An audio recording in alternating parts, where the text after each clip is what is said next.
CBS News. Today we have our feature presentation, The Decade in Overview. We will be going to our commentator, Daniel Tran. Hello, and welcome to CBS News. Today we have a special program for you, The Decade in Overview.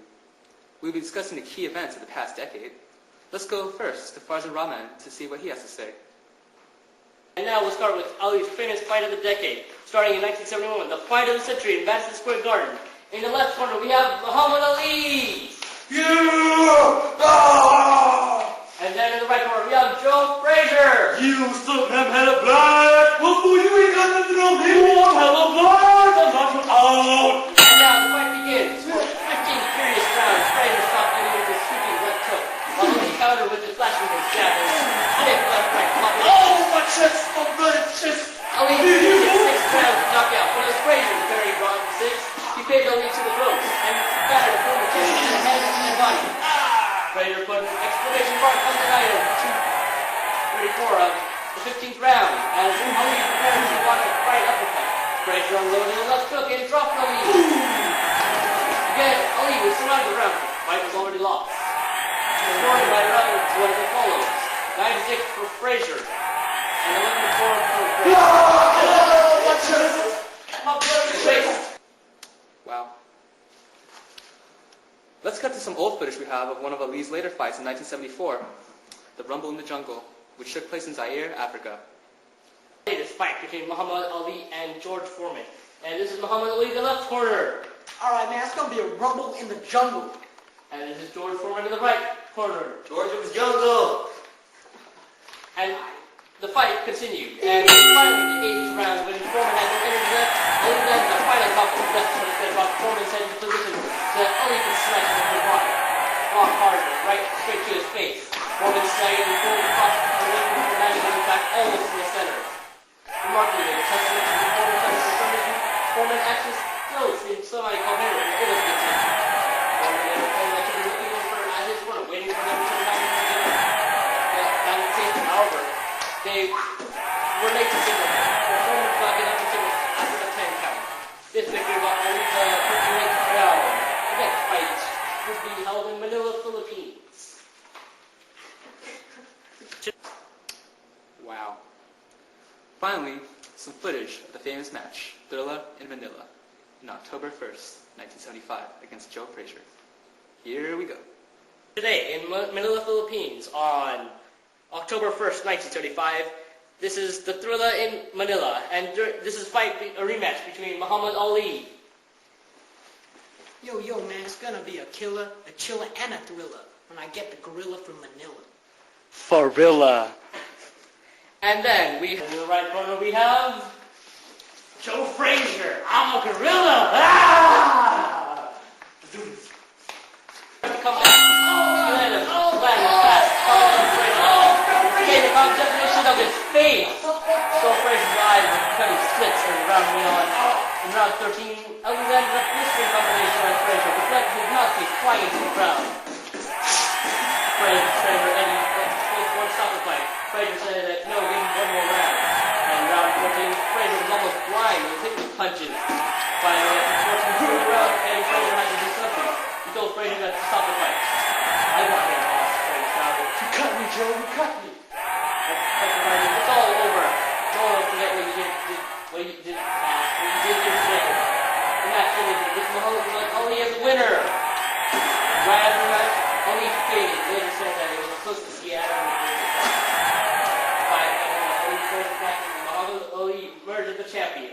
These fights were seen as the greatest fights in boxing history and made a name for the sport of boxing because of the extremely good level of boxing featured in all the fights. Thank you and good night. Wow. So ends our footage of one of the greatest spectacles of the decade, but now we must bring up one of the greatest tragedies of the decade. Viewer discretion is greatly advised for the following scene. I present to you the Munich Massacre. You guys ready? And let's take the lead.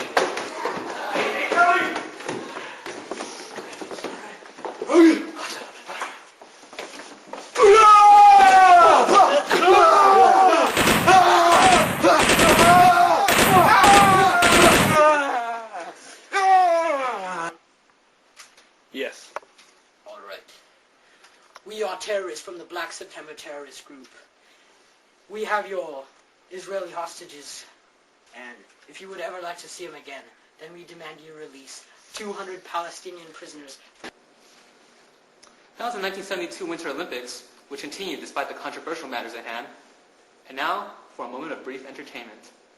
Alright guys, this is the first annual disco dance-off. Stay fresh, kids! Hey! Nothing. That ain't groovy.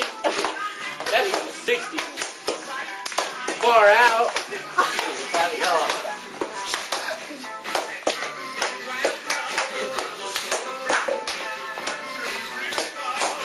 Yeah, that's fresh. Hey, homie.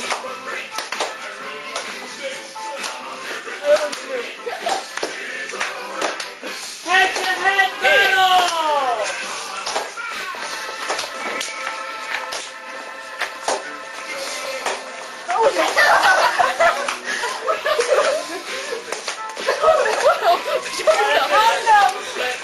Hey, back up, please. Alright, go. You ain't got questions. Hey. Alright, so, that was a great battle.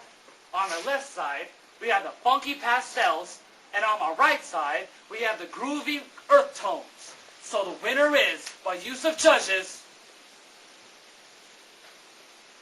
the funky pastels! Don't dare. It's fun. Goes one. Courtesy of the local downtown discotheque.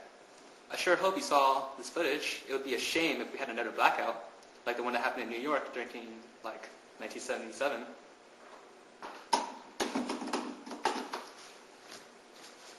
And now a word from our sponsors.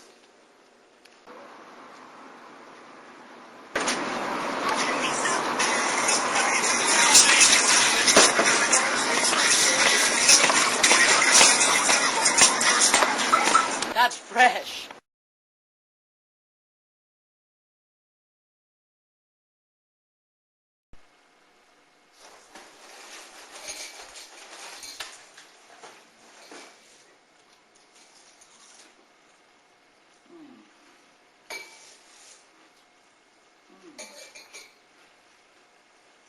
He likes it. He likes it. Ah yes, we're back. So, does anyone remember our President Nixon? And why he resigned? Well, let's present our footage from 1974 of the Watergate investigation. PBS News. My name's Sapan Shah, and we're right outside the Watergate building. Currently, there's a federal investigation going on. Let's take a closer look. Oh, wow, there they are right now. Get this on film. God, this is so great. Dude, we're gonna make hell of money off this video. Dude, oh my gosh. Hey, get their faces. Oh, shit. Dude, I know that fool. He's a, oh my God. What?